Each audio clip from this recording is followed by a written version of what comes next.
Today's guest, Jens Bender.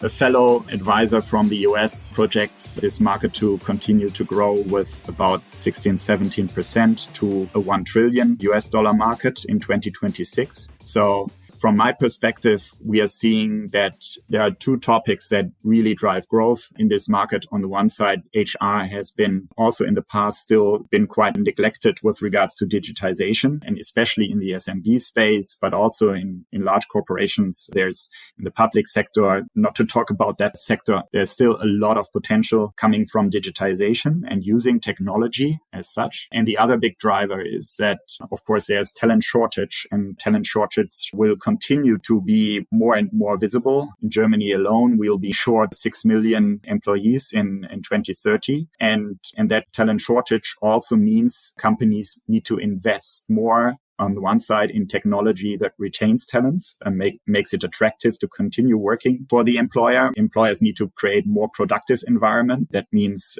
performance management solutions, making it clearer to employees what goals they are working on, and how they are progressing. And on the other side, also companies need to invest more in talent acquisition. Jens is a very passionate entrepreneur in the field of work tech, and he started his first venture directly after graduating from business school, WHU. Very famous also for the entrepreneurial spirit in Germany. And the company is called PeoplePath, which is doing an alumni software. He iterated it over time. It's now I think it exists more than 20 years now. We talked in a podcast. And he is still in the field and invests as an angel investor and has also the biggest European angel investment ecosystem around HR and work tech. And he is now also having his own consulting firm, which is supporting private equity growth investments on the go-to-market side and commercial strategic side. And he also estimates that the work tech field and market only in the US hits 1 trillion by 2026. And also the two big main drivers of this is the missing digitization still in this field, and also the gap in talents that are available overall. Only in Germany, there are 6 million workers missing by 2023 as a projection. So if you want to learn more about some numbers of the market and also how he thinks about the field, listen to this episode. It's really interesting with his entrepreneurial view. So have fun and enjoy. Then you can build trust, and then you can spend less time communicating and more time just getting shit done. Then I went home and thought about this sentence. We basically put it on the table. Hiring takes time. People are trained. How to objectively judge certain situations. It's very, very, very, very hard to change things. That was the learning. Entrepreneurs with empathy. To the people side. Hi Jens, how are you today? Hi Thomas, nice to see you again. I'm fine, all good. I'm in Freiburg. The sun is shining, so in Berlin as well. So we also have sun, but it's a bit colder than the days before when we just record. It's May 17th. So hopefully we get the May weather back soon. Yeah. So I think I approached you at some point through LinkedIn because I saw that you are really active in the HR tech space and also scaling organizations as a consultant, and also that you have been an executive at bigger organizations. So you saw quite a lot. And yes, maybe you can introduce yourself a bit and tell us what shaped you most. What's the context behind Jens? Okay. Yeah. Thanks, Thomas. Indeed, I've been through different stages along my career so far. And let's maybe start personally. So I live in Freiburg. Have family, a wife who is also an entrepreneur, leading her family business, and then 3 kids. So quite busy in the personal life as well. And with regards to the job, let's maybe start at university. So I studied at WHU, which is a very entrepreneurial business school here in Germany. And that also basically infused me with the entrepreneurial spirit. I founded a company together with 3 co-students during university already, and grew that company from there.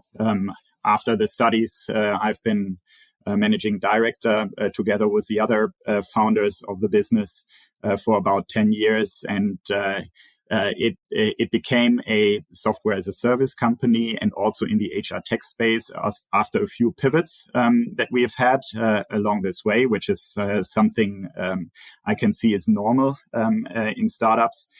It's a company that's today called PeoplePath, and that works especially with enterprise clients and professional services companies in the space of corporate alumni management. So helping companies to stay in touch with their former employees. How did you come up with that idea? Yeah, it's been an evolution. Let's say it like that.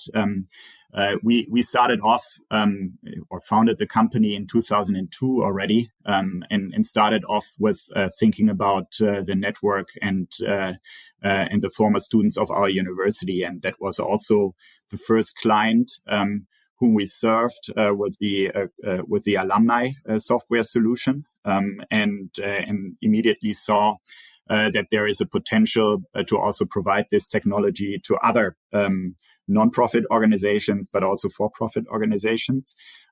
Started off in the non-profit sector, serving a lot of universities and in Germany, but also then quickly in the German-speaking market, Switzerland, Austria, and then growing a bit internationally as well to the UK. And at the same time, we also saw that this topic of staying in touch with former students can be transferred also to other contexts, thinking about companies, and they're, thinking about how to stay in touch with talent holistically. On the one side, former interns who have been working for the company and that at a later point in time, oftentimes should then become full-time employees. But also former employees who also have a great potential for companies for, on the one side, business development reasons, if we think about professional services companies, but also for rehiring and other purposes. And that's basically how we got to that by applying it for our university initially first. And then also Oliver Samba hired some people from your network because he's a dedicated, or he, especially back then, was a dedicated WHU advocate and hiring talent out there. Yeah, so he studied at the same university, but a few years before me.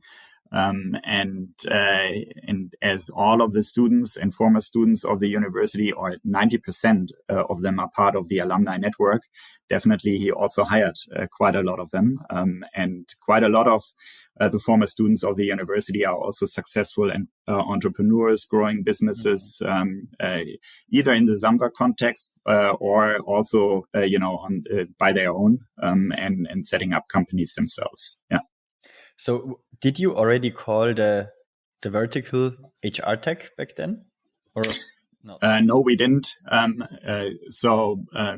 Initially, I would say we called it a software as a service business. The business model was from the start a software as a service business model, where at that time there were also quite a lot of software vendors that still sold a license and earned recurring money through maintenance fees. Our model was from the start the software as a service model, so subscription fees. And being in the B2B software as a service space.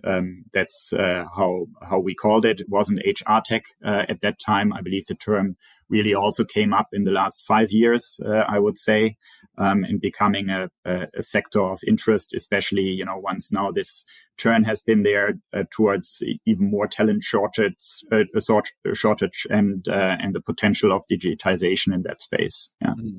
And impressive, 15 years now the company exists. And are you still active there or more a shareholder? Yeah, the company even exists for since 2002, so 20 years, 21 years. I'm still a shareholder of the company. I'm also supporting the company in the advisory board. But I've worked in a full-time managing director role for about 10 years. That's correct. So after my studies, and then growing the company from Germany together with the fellow founders to the UK and also to the US. The company now has the biggest footprint in customers in the US market, also the biggest growth in that market, is the market leader in this segment of corporate alumni management. After I went into the advisory board, the colleagues also continued the growth path, took over the biggest US competitor, merged that business with them. And serving quite some significant customers, like, for example, SAP is a customer, working with the alumni network and through that software, but also Starbucks, all of or most of the big accounting firms, KPMG, Deloitte, PwC, lots of law firms. So quite an interesting space that the colleagues are serving, quite an interesting niche market. Yeah. Yes, definitely. And is it the purpose that you rehire from your alumni club, or is it also additionally something else? It depends on the customers, and I would say the majority of the customers in the professional services space do create an alumni network, especially also for business development purposes. Continuing to be in touch with their former employees, who very often then also transfer into potential customer organizations. And thus creating business development potential. But besides that, it's also employer branding. Continuing to stay in touch with former employees and keeping that network alive. Also a network of expertise and knowledge sharing that a lot of those companies use. And the rehiring use case or the topic of also employer branding becomes even more important in the service industries. So thinking about Starbucks, for example, or other companies that also have very often times seasonal hires.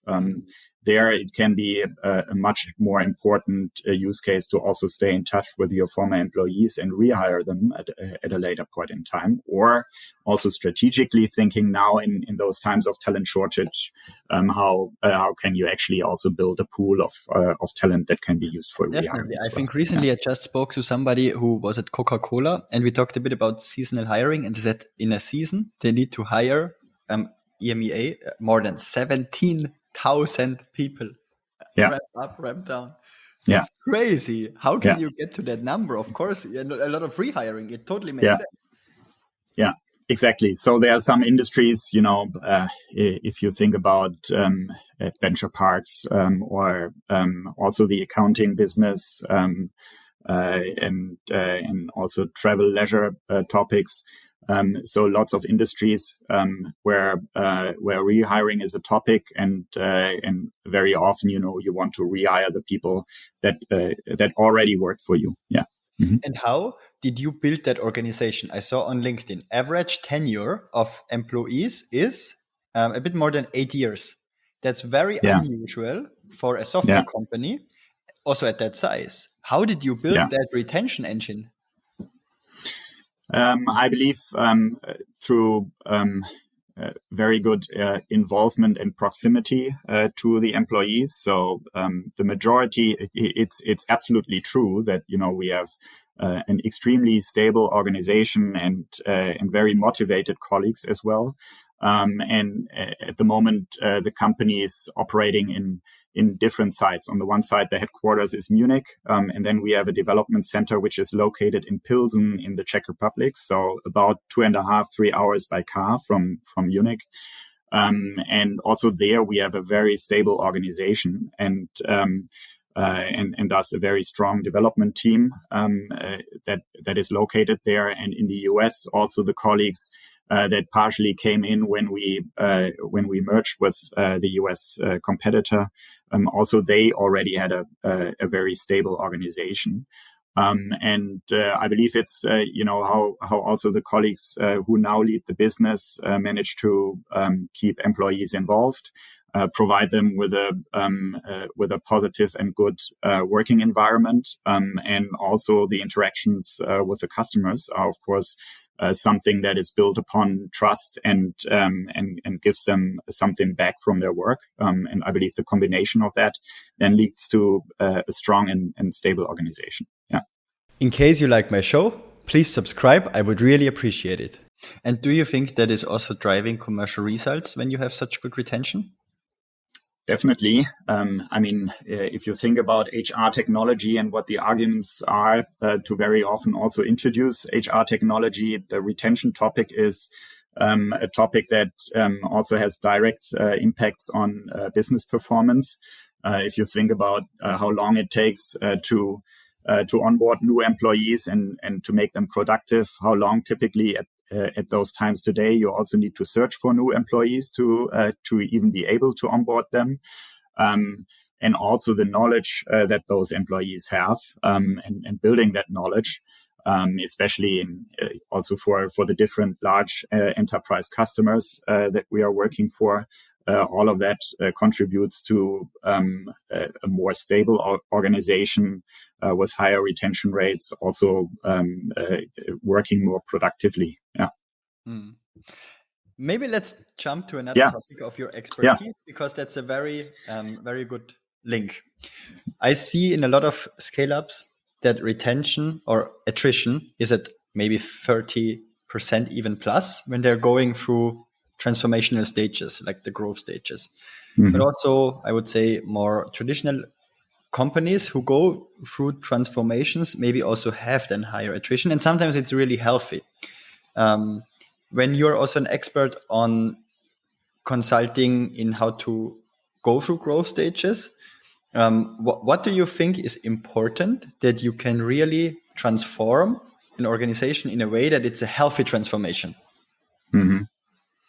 That's a very good question. And in general, I believe which employees you hire and also what the mindset of those employees is a very important basis for how successful you can also go through transformations and changes in the business. Are the people you work with people that also like change and also embrace change in a way that they say, yes, let's go through transformational changes and adapt a strategy and the business, which is especially in a very fast moving world, more and more important. Or whether you have an employee base that is rather more conservative and trying to stick to existing structures. So I believe the initial question is, what organization do you have? And there are different types. At the same time, how do you motivate colleagues to transform? Very often in different stages. It can also mean that different people can lead those phases better or worse. So very often, if we see the transformation, for example, from a founder-led business that has been growing up to a certain size, very often founders are also the people that like to build things from scratch and building new things. Whilst then there are also other people that like to work in a scaling environment and like to scale those companies further. Or there are people who like to also bring separate companies together in M&A processes. And of course, those different perspectives and also the different motivations then also very often decide on what's a team that's the best team to transform a business or to bring this business to the next level. And what's your sweet spot in terms of org phase? Yeah, that's also a very good question. So I've worked as founder initially, then after transitioning to the advisory board in my own company, I've worked at HOF Group, which is a 2,000 employee company located here in Freiburg.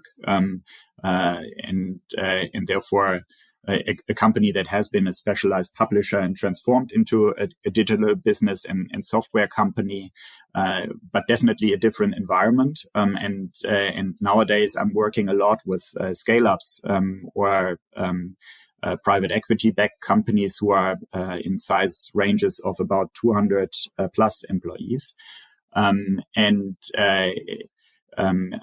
Well, it depends on my on the topics. I believe if I would look at myself where I'm best in my role as manager or leader, I believe it's between the startup and scale up phase. So in companies of about 100, 200 employees, and driving growth and additional business. Whilst in my role as advisor, which is today my role after I've spent 4 years at HOF, I founded my own advisory company a year ago. Then I would say I like working especially with leadership teams, and that can be leadership teams and investors who also work in companies of different sizes. Yeah. You mentioned a term, private equity, and I think when private equity comes in, then it's a special use case for a transformation, because usually you want to you deploy money and then you make things more efficient, buy something maybe from the market and then sell it again with a multiple of 2, 3, 5x over a period of maybe 3 to 5 years. Is that somehow the use case? It depends. So you said you make a business more efficient. And that also comes automatically, I believe, with the understanding of private equity. That's quite common in Germany, that it's mainly about restructuring and cost reductions and making businesses more efficient. The private equity investors I've worked with are especially growth investors, and who take on already profitable businesses at certain sizes, which grow. And where typically those businesses have been grown up to a certain stage by the founders, and with private equity coming in, it means a whole different level of professionalization. So it can mean, founder-led businesses very often don't increase prices towards the customers, but in the market it's common to increase prices. Everyone does that. Founders are too nice to their customers very often, and that is one aspect. But other aspects involve, a professionalization of marketing and sales engines with all the experience and knowledge that that private equity investors and their environments bring in. Also, sometimes depending on the stages of the founders, whether they want to grow the business together with private equity or whether they then want to step out, bringing in new leadership, and those coming in with additional ideas around scaling the business. Then packaging and pricing topics are very often also portfolio topics. So the environment that I've seen is very often about professionalization of a business, and therefore creating value for the investor, but also resulting in a much stronger business than it has been at the point in time when the investors came in. Yeah. And I'm sorry? No, I think that's also a very good example. Thank you for being so specific. And I think that also translates strongly to how teams need to be structured and what people you need in certain roles to professionalize that as well, right? So what impact does a transformation like this professionalism mechanism has for hiring? Yeah, true. That depends, right? So it depends on the hypothesis that an investor goes in with into a company.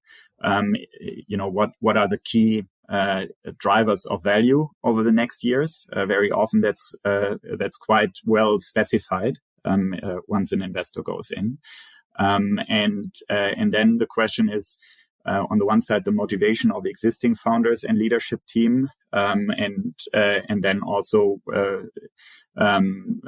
what competencies and skills are maybe missing in the existing setup. And then hiring is very important. You're right, and is typically also done as one of the first things in the first 6 or 12 months to look at, how do we strengthen the organization also with new people coming in who then work on those value levers and creating a even more successful and wealthy company within the next 4 or 5 years. Yeah. And when you come in, what do you usually do? Yeah.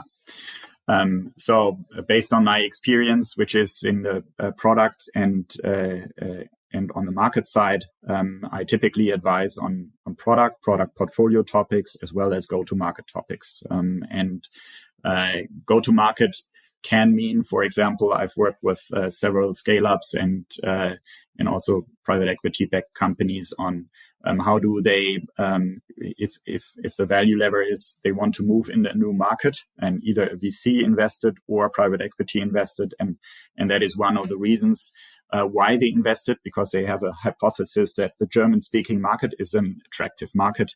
I support those companies in building a footprint in this market, getting into the network, but also building integrations in the HR tech ecosystem, finding the right partners to scale the business, also finding the right employees to work for the business.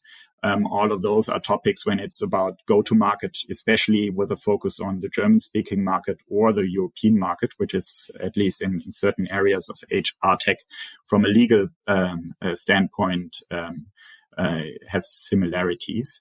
If it's about product and product-related topics, it's typically all those topics that relate to product management. On the one side, which are the products that we work on and which ones do we potentially also add, don't build ourselves, but buy and bring into the portfolio. So that is one of the topics. But also, how can we build a better packaging and pricing in that space and thus profit more from the products that we have built so far, and also create higher retention and higher value on the customer side as well. Also, how good does a product fit to a new market is typically also a topic that I look at in this context. Do you have a specification on verticals or industries? What do you focus on? Yes. So my advisory firm is called WorkTech Advisory. And I called it that way because from my perspective, the HR tech market will be converging more and more with the collaboration market going forward. And therefore, I believe the umbrella word that fits best is WorkTech for this industry and market segment. But that's the industry I'm focused on. And that ranges from basically HR core topics like payroll, time management, and all of those topics that are implemented in most of the companies in a digital way. But at the same time, also SMB companies are still strongly adopting those solutions. And continuing with, on the one side, talent acquisition and then also talent management topics, including things like benefits and performance management and so on and so forth. So, how do you see the space developing for the future? Yeah, a fellow advisor from the US projects this market to continue to grow with about 16-17% to a $1 trillion US dollar market in 2026. So from my perspective, we are seeing that there are two topics that really drive growth in this market. On the one side, HR has been also in the past still been quite neglected with regards to digitization, and especially in the SMB space, but also in large corporations. There's in the public sector, not to talk about that sector, there's still a lot of potential coming from digitization and using technology as such. And the other big driver is that, of course, there's talent shortage, and talent shortage will continue to be more and more visible. In Germany alone, we'll be short 6 million employees in 2030, and that talent shortage also means companies need to invest more on the one side in technology that retains talents and makes it attractive to continue working for the employer, makes it also it also creates employers need to create more productive environment. That means performance management solutions, making it clearer to employees what goals they are working on, and how they are progressing. And on the other side, also companies need to invest more in talent acquisition and winning new talent.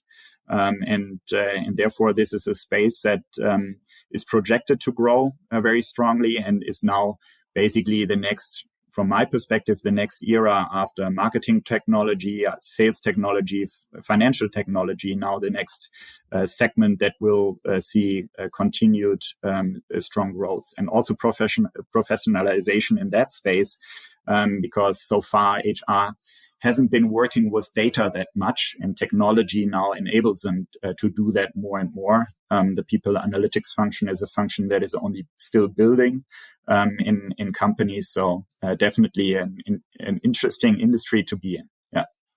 That's so interesting, because I see it in a very similar way. And also when, for instance, our company or PeopleWise is going in to also support with growth stages and the transformation, especially on the talent acquisition side. The first thing what we always need to do is look into the ATS and find some data and gathering, okay, what's the state? Yeah. And so many companies maybe, okay, they went through the first stage and said, okay, I set up the tool I set up a tool, I have something digitized. But then the data is used in the wrong way, or it cannot be used because you cannot trust the data sources, because they are maybe the systems are set up in a way that they cannot tell you a story, or that you cannot really pull hypotheses from it or validate something, for instance. And that's, I think, a huge topic, which was neglected, as you said, because it's also not a main revenue driver per se for a company. But ultimately, if you are not getting hiring or the people side right, then it has a high impact on productivity loss.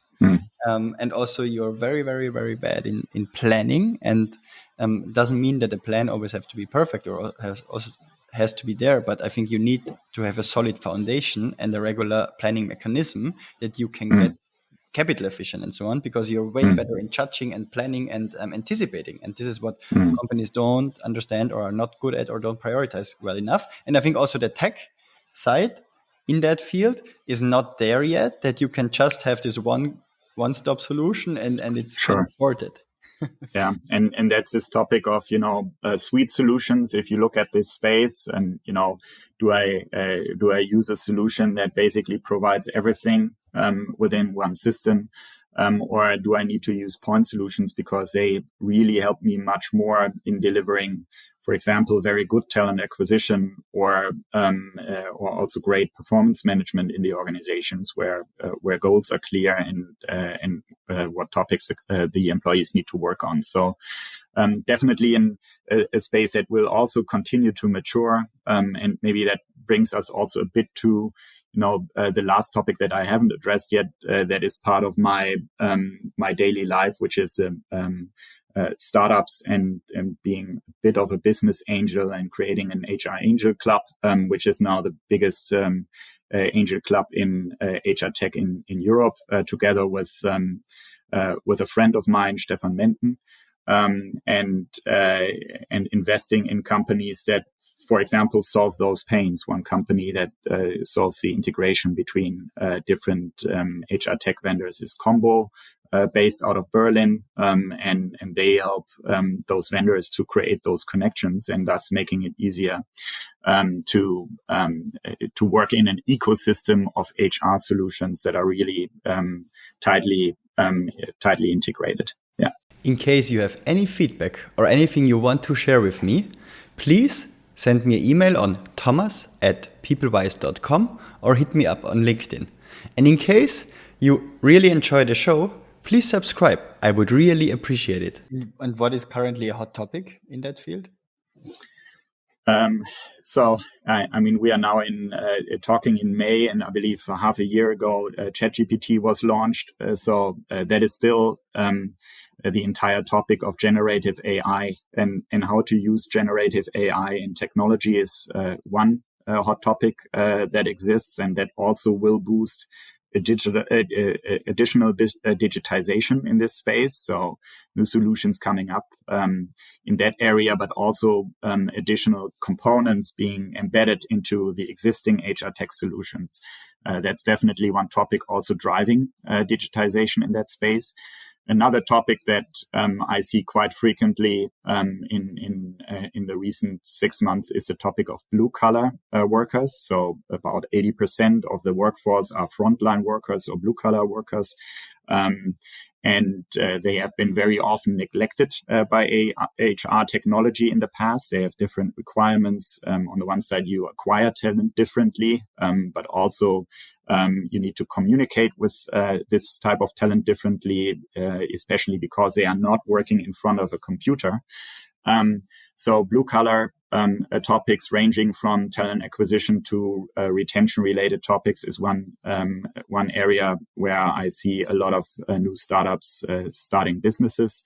And then also startups looking at how do I empower or serve the individual employee in a better way, which is related to the topic of talent shortage. How can I, build a stronger connection with talent or provide more value to the individual employee, which is related to providing better employee benefits that are also individualized, or topics like early wage access, things like that. How can I, serve the individual employee in a better way? And then there are two more that I also see. One is the entire topic of data focus and analytics focus, which we have talked about a bit already. So, after marketing technology, sales technology, fintech, now seeing in HR tech that technology and also the people who work with this technology are much more focused on numbers and outcomes, and technology supporting that. Working more based on numbers is also one topic that I see, and then providing integrations between the different solutions is also one topic that I've seen in the past 6 months. A lot of things to build. A lot of things to build, and also a lot of builders out there who are currently challenged with a different environment, a difficult environment as well, different and difficult. So on the one side, you see companies who have already raised an angel round that are now looking for additional capital, and where VCs are currently not providing the evaluations that companies want to see, or companies also want to stretch out this process a bit further, looking at their next investments end of this year or beginning of next year. That's a lot of startups that we see that are looking for additional capital there in that space, but also quite a lot of companies being founded completely new and from scratch, and are growing in that space. And at the same time, also quite a lot of new investors that are coming in on the one side, on the corporate side, corporate VCs that are being built with a focus on HR tech, but also venture capital companies forming funds that are dedicated towards HR tech as well. Yeah, that's pretty exciting. So Jens, any final words? Yeah, it's fun to talk to you about this industry, and one topic that is very important to me is that we need to work on making the German-speaking market and environment, which is the biggest market in Europe, even stronger in HR tech in those times today. You see a lot of vendors forming new businesses in the US, and also then growing to the German-speaking market. We see a lot of interesting new companies in France, in the Netherlands, so around Germany. and therefore really excited about building even better and more successful German startups and HR tech companies that also manage to grow abroad, on the one side towards Europe, but also to the US. That's also one of the reasons why the HR tech founders who are part of this angel network said, let's do something together. Let's use our network and support the startups, not only with money, but also with expertise and network to build more an even stronger HR tech scene in the German speaking market. Definitely. Yeah. And is there anyone you could recommend I should interview next? You could talk to Stefan, so the co-initiator of the HR Angel Network, Stefan Menten, really interesting person. He has also founded his first business during studies, called a company called Squeaker.net. So in the early career space, but has also been on the enterprise side working with New Work Xing in the last year as interim managing director, and also someone who can definitely bring in an additional perspective and additional insights. Yeah, definitely. Would be cool. Cool. Okay, then thanks, Jens. It was a pleasure talking to you. Yeah, thank you, Thomas. Have a nice day. You too.